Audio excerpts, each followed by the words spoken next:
And good afternoon, everybody. I'm talking to you from a very wet and stormy Sydney today. I hope you're having better weather than I am, but it is my pleasure to talk to you all about the new WGO guidelines that will shortly be on the website and published later this year. No dualities of interest. Suffice to say, I'm a member of the WGO Guideline Writing Committee, and I co-chair this current revision of the H. pylori guidelines. So the objects this evening is to outline aspects of the new guidelines and really to put them in the context of regional issues. The regional issues are the regional variation in prevalence of Helicobacter and of drug resistance. And I'm going to outline the WGO cascades approach and decision-making that we have to make around drug resistance, whether we have data or not, talk about investigations, and all of that will build to an approach to therapeutic choices. A major challenge for guidelines, of course, is to be relevant across a wide variety of populations where there's a wide spectrum of disease and vastly different resources to deal with this. So clearly it's not going to be something where one size fits all. In terms of the prevalence of Helicobacter, we've known for a long time that there's very wide geographic variation. In many countries in the region where there's been rapid improvements of socioeconomic standards, we've seen a fall in prevalence of H. pylori. And this is similar with most infectious endemic diseases. And this fall in Helicobacter prevalence has more to do with improvements in population hygiene and sanitation than the effect of we doctors individually treating patients. Because only a minority of people in a population infected will ever receive specific antimicrobial therapy in most countries. Now, I've mentioned that there's wide prevalence between countries, but there's also marked variation between within countries and within cities. And I use my own city of Sydney as an example. We did a study where we looked at the prevalence of Helicobacter among Australian-born citizens of Sydney from 3 geographic locations in the city, and we could see a threefold difference in prevalence. When we looked at Asian-born migrants, Australian Asians in Sydney, we could see that they bring with them to Sydney the prevalence relevant to the country of birth because acquisition mostly occurs in childhood. So you can see that even practicing within Sydney, we're going to have a wide variety of prevalence. And this is very likely true in many of the large cities across the region based on socioeconomic differences among the populations in that city. Leaving the population, though, and thinking of an individual, why do we treat Helicobacter? And I think that can be summarised here. We know that everybody who's infected will have active chronic gastritis, although that's an endoscopic and pathologic diagnosis, not a symptomatic diagnosis. But it has been estimated that over the course of an infected person's lifetime, there's about a 30% chance that that person will have symptoms relevant to Helicobacter. And that generates a lot of medical costs and it keeps the patient exposed to the risk of these other diseases. The lifetime risk of ulcer disease is usually estimated at between 15 to 20%, and that brings with it the major morbidity and mortality of a chronic disease. And there's still about 1 million deaths per annum, but an individual lifetime risk that's estimated somewhere between 1 and 2%. Bearing in mind that in East Asia, there is the highest prevalences of gastric cancer in the world, disproportionate to population. But really, in most countries, peptic ulcer disease is the priority, and that's because it's very common, and it's a chronic disease that causes long-term morbidity and a significant mortality, and because it occurs in people in their working years of life very frequently, it results in major economic loss. The point about it, of course, is that it's not only treatable but curable, and we can't say that about many things that we deal with. It's relatively inexpensive to diagnose, to treat. Treatment's short-term, but the benefits are long-term, and the health effectiveness of that has been proven over and over again. And we've known now for more than 30 years that eradicating Helicobacter in someone with chronic DU disease effectively cures the disease. And we've also learned in the context of people about to take anti-inflammatory drugs, treating with Helicobacter if they're infected prior to the use of NSAIDs dramatically reduces the risk of NSAID-related ulcers and of bleeding. So the benefits have been long established and are very clear. What about in the field of uninvestigated dyspepsia? Well, there's been a lot of trials and studies of this, more in the 90s and noughties than now, because it's fairly well established.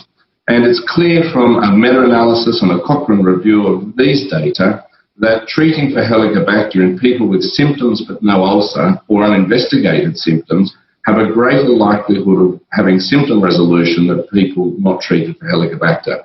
And the number needed to treat is about 6, sometimes a little less. So many more people will have improvement with therapy, although very many will also continue to have symptoms because clearly Helicobacter is not responsible for all upper gut symptoms. But something that ought to be emphasised in someone in this circumstance is that treating their Helicobacter has the prospect of reducing their long-term risk of ulcer disease and possibly cancer, and that is a non-symptomatic benefit of treatment. The most emphasis in recent years has been on preventing gastric cancer, and we're very aware that Helicobacter infection is mostly acquired in childhood, and prevention in childhood is mostly about socioeconomic improvements rather than individual medical treatments. But active chronic gastritis in adulthood not infrequently leads to mucosal atrophy, gastric intestinal metaplasia, and with it the risk of dysplasia in cancer and 1 million deaths a year. So our strategies as clinicians is to eradicate Helicobacter at this point, to prevent disease, and also hopefully to prevent adverse histological features or to stop them becoming more advanced. The methods that we do that depend on the countries, and we'll be talking a little bit about mass screening, but most of us will test and treat individuals or go case finding people who have a history of ulcer or are using NSAIDs or where there's a family history. And this is a very good study. It's somewhat old now, but it makes the point. And this was the well-known Wong study from JAMA done in Hong Kong and southern China many years ago, where they randomized people to treatment or no treatment for their Helicobacter. And in this subgroup, they did not have atrophy or metaplasia at entry. And for those who had eradication, after over 7 years, there wasn't a single cancer in that group, whereas cancers started to occur in those who were left infected, presumably because over that time they developed adverse histology. The clear message is if eradication occurs before those adverse effects happen, then cancer can be prevented. Now that the thinking was solidified at the Kyoto Global Consensus meeting that was held a few years ago in Kyoto under Ken Sugano's stewardship, and it led to a revision of the ICD classification of gastritis to recognise Helicobacter as the dominant and important type of gastritis that we face. And it affirmed the central role of gastritis as the initial lesion in the genesis of cancer, and it really boosted or facilitated the mass testing and treating of Helicobacter, at least in Japan and some other places, to reduce the disease-related burden. And that's because it was recognised that eradication before adverse histology occurs could prevent cancer.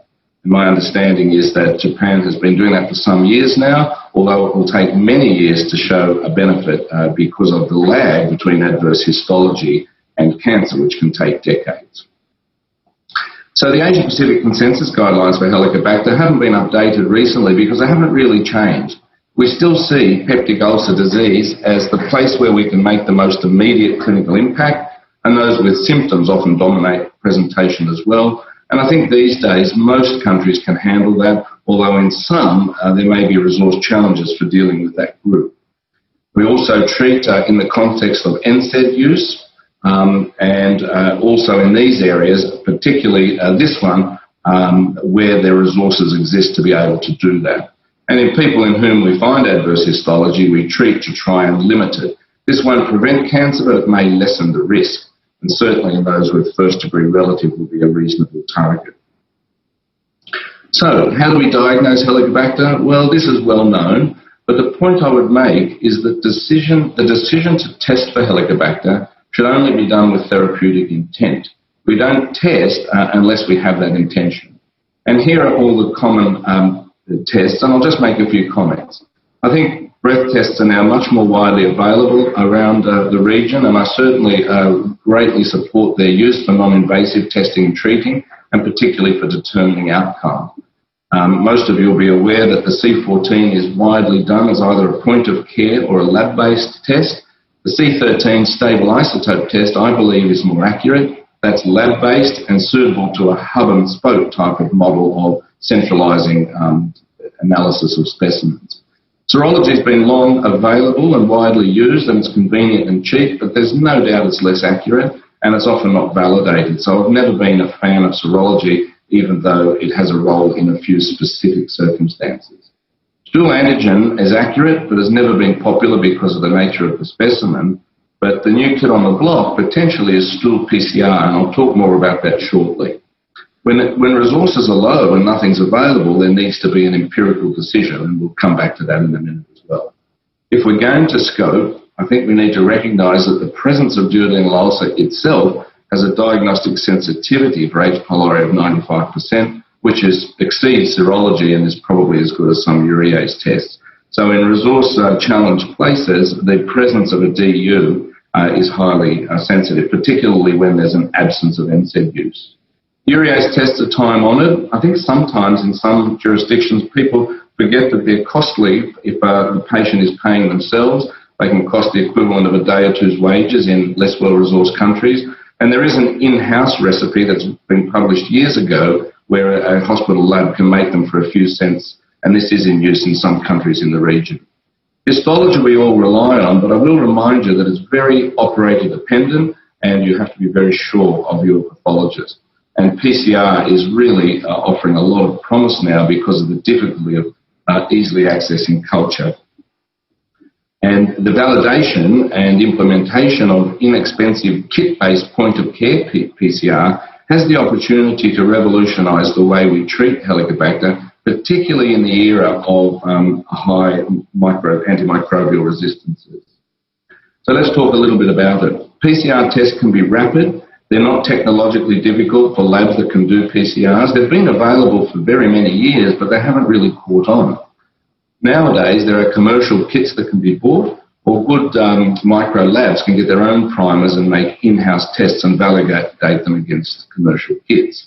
And the newer technology is inexpensive and it can be rapid. You just need a lab willing to do it. And the beauty of it is, of course, is that the sample can be done on a fresh biopsy or a fresh stool, or it can also be done on a fixed paraffin-embedded section that might have been sent to histology. That can also be analysed by PCR for diagnosis. And these can not only diagnose Helicobacter, of course, but the real issue is you can not only get a rapid HP diagnosis, but you can determine clarithromycin resistance on the same specimen. And clearly that allows personalised care, particularly if you work in an area where clarithromycin resistance is thought to be very common. But at the opposite end of the spectrum, there is a role for empirical diagnosis when resources are lacking, and that's very common, especially out of major centres. Peptic ulcer disease, our major target, is clinically suggested by a history of relapsing and remitting pain and any episode of upper gut bleeding. And in that context, it would be reasonable to treat empirically for Helicobacter. And the new guidelines recognise this in a phrase called cascades that recognises that empirical therapy plays a role because you have to match the available resources to the diseases, and in some cases a decision to treat without a formal diagnostic test is the right one. So let's now spend the remainder of our time on the choices we've got in treating Helicobacter. And I must say it's not possible to be definitive for all people in all regions because the region is heterogeneous with different a spectrum of antimicrobial resistances, and the data across the region is not uniform. So it's not possible to simply say what therapy should be used, but rather I'd like to talk about the principles that will guide the determination of treatment in each place. And it is very clear that treatment, that therapeutic choices need to be determined regionally. We have many international guidelines advising about treatment, but really we need to tailor that to local data, but use the principles contained in those guidelines. I'm going to talk about first-line therapy and therapy after first-line failure. We don't have time to deal with penicillin, and I'm going to come back to this changing role of culture and PCR as well. So now I'm going to go through the key principles that are summarised in the WGO guidelines. and emphasise again that these need to be adapted regionally according to available data and resources. So let's go through these key principles. Of course, we want good data. Of all the areas of medicine in gastroenterology, Helicobacter has been subject to a huge scrutiny, but in most countries there's too few local data. And in those places, they take their cues from other countries that are providing data in those regions. So we would prefer there to be more RCTs and meta-analysis because that's the best evidence. But in the real world, in many places, they're not available. But at least in those places, we should be generating good quality audits of treatment outcomes using very well established and validated outcome assessments, and also, if we can, monitor local antibiotic resistance. These are priorities. And really, everybody really should be auditing the outcome of treatment. We've known for years that pre-treatment resistance, particularly to clarithromycin, metronidazole, levofloxacin, are the main determinants of eradication success. But primary resistance to these three antibiotics vary enormously between different countries around the world and around the APAC region. Now, if there are no data, you can infer resistance rates by being aware of these things. If there is widespread community usage of these type of drugs as monotherapy for other indications, or they're easily available to the community even over the counter, it's likely there will be high primary resistance to Helicobacters.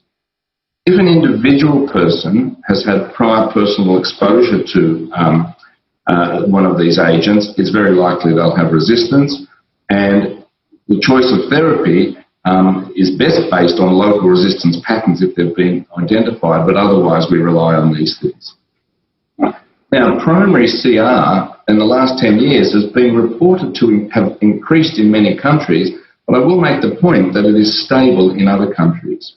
And for all intents and purposes, despite some reports, which I think are challenged methodologically, resistance to amoxicillin and tetracycline by and large has not emerged. So we don't tend to test for that routinely, and it doesn't affect our treatment choices.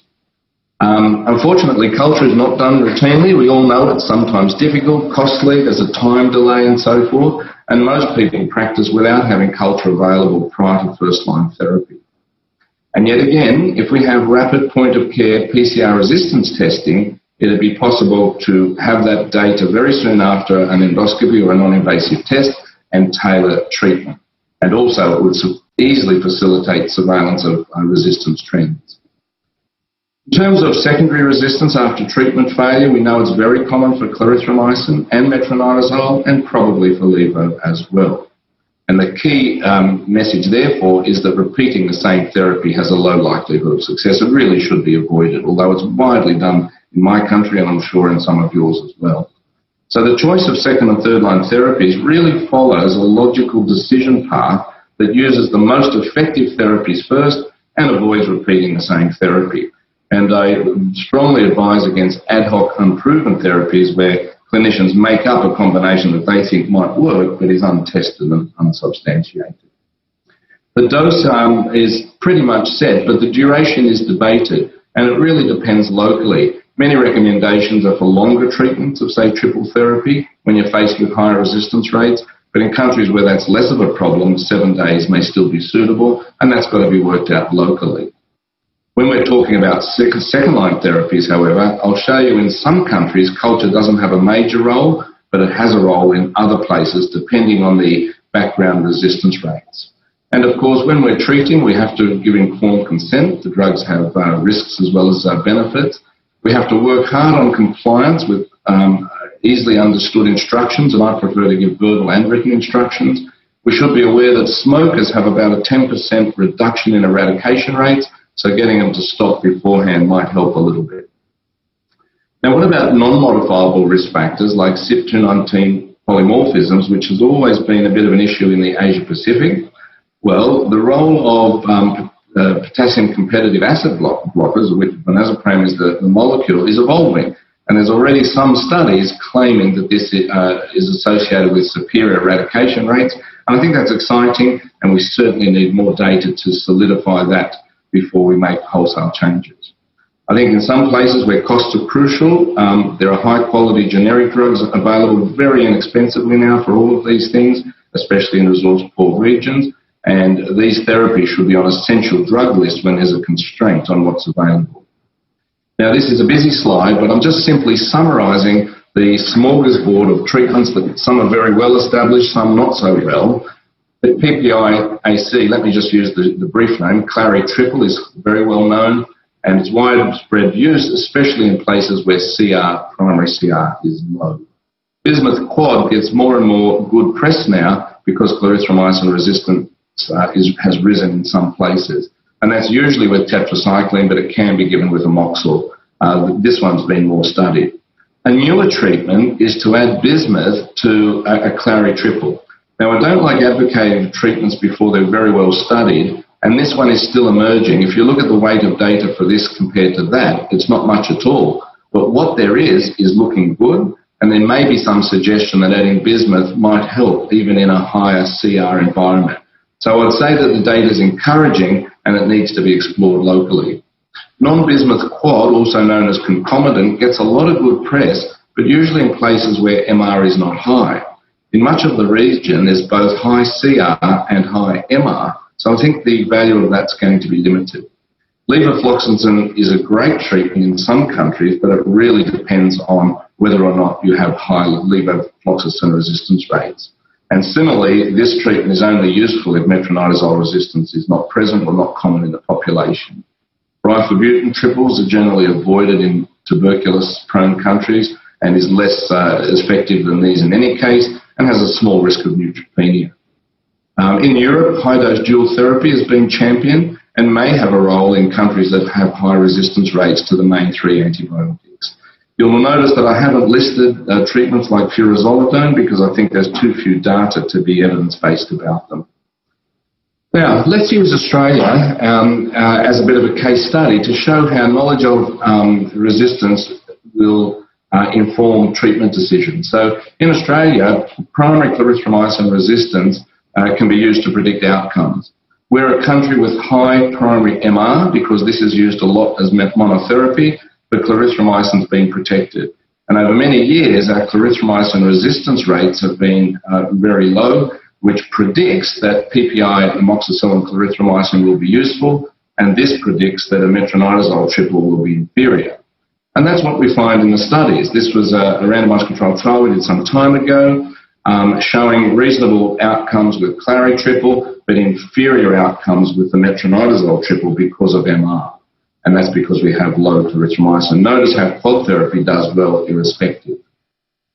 And we've studied clarithromycin resistance and outcomes of Helicobacter therapy with triple therapy, and we've shown stability of our first-line Clary triple over 20 years. It's not perfect. It only is about 80%. We don't seem to go above that, but it's been stable, and we haven't seen a rise in clarithromycin resistance. So it remains a good treatment here. And other countries around the world have reported the same thing, although it's very variable. In some places, like Korea, one study also did a 20 or a 10-year follow-up and didn't show a rise in CR. In Spain, they were looking at eradication rates and showed stability. Now, there are other countries that have shown an increase, and I do think that's real, but I do also think it relates to better testing as well. But just to say that you've got to determine that locally. Now, let's contrast the data I've just shown you with that of, say, for example, Vietnam, where metronidazole resistance has been reported to be very, very high, and clarithromycin primary resistance, again, moderately high, but very high in terms of first-line therapy. And that high CR predicts that this therapy will be less useful. And indeed, I've just picked out one well-done study from Hanoi, which showed that indeed, Clary triple therapy gives suboptimal results, and yet a quadruple therapy is maintained in the face of that high CR and MR problem. So the impact of primary clarithromycin on outcome is about 60%. So some authors have suggested that that therapy shouldn't be used when the population CR rate is maybe 15 or above 20%, but in some countries there's a limit of what choices you have. But certainly that's the cost if CR is present. What about if clarithromycin therapy has been given and failed? Well, this is our data with first-line low CR, but second time round for treatment failures, more than 2/3 of patients now had a secondary resistant clarithromycin problem. And then if they were retreated with the same treatment, eradication rates are terrible. So the cost of retreating with clarithromycin is more than 60% because of this very high likelihood of secondary clarithromycin. So giving the same therapy in this context is a very poor option. And this is why we rely on quadruple therapy in this type of context. That's the standard dose. You mustn't skimp on the metronidazole. The duration needs to be determined locally. Minor adverse effects are very common, but major adverse effects are not. It can be used in a penicillin allergic. It's clumsy, but you can support compliance, and it overcomes primary and secondary MR. And here's a randomized controlled trial we did looking at MR and MS organisms and showing that with bismuth quadruple therapy, whether it was resistant to metronidazole or not, you could get a solid eradication rate, and it was comparable in first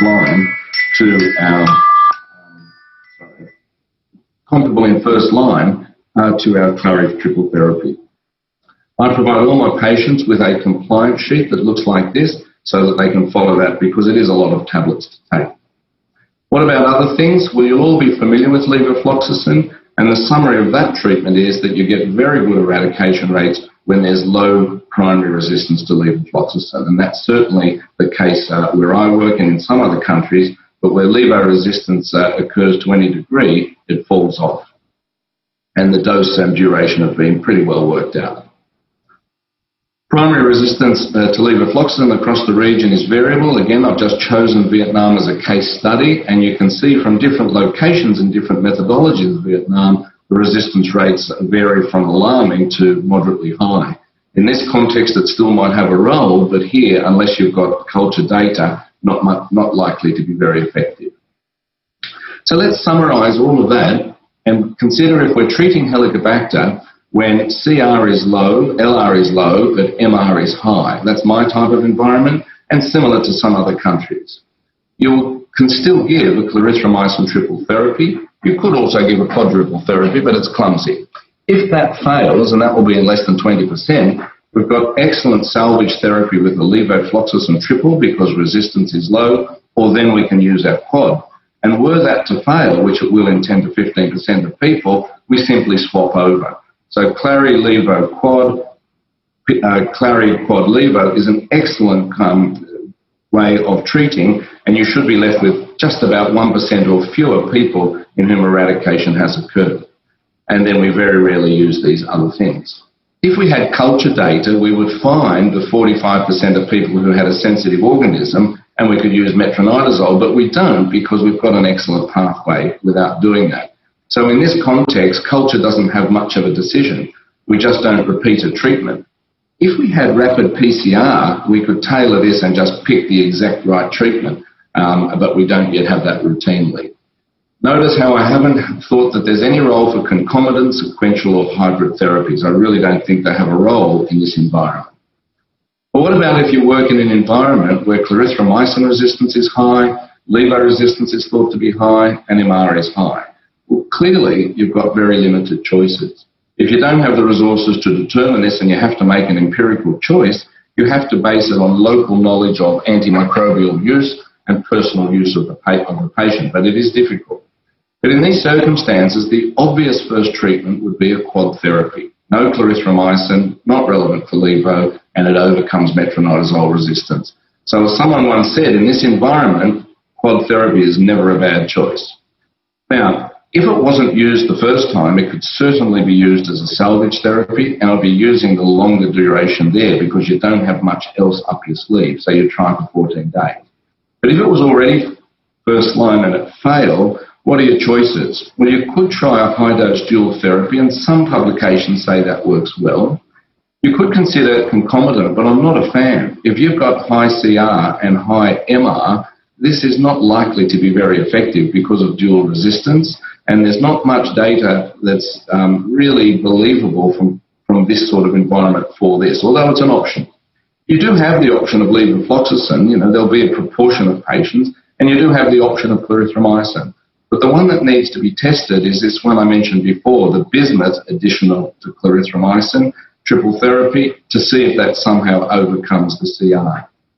And that's really the choices. Now, if you had culture, you could find out if you've got a clary, levo or metronidazole sensitive organism, and that opens up all of those treatments. If you had rapid PCR in-house, that could be done immediately. And you can see why this now becomes a very important thing, because if rapid PCR could tell you that, you can make a good choice in that majority of patients that don't have clary resistance. And don't forget, even in high CR countries, most don't have it, and so you still can tailor the treatment, and that opens up treatments for you.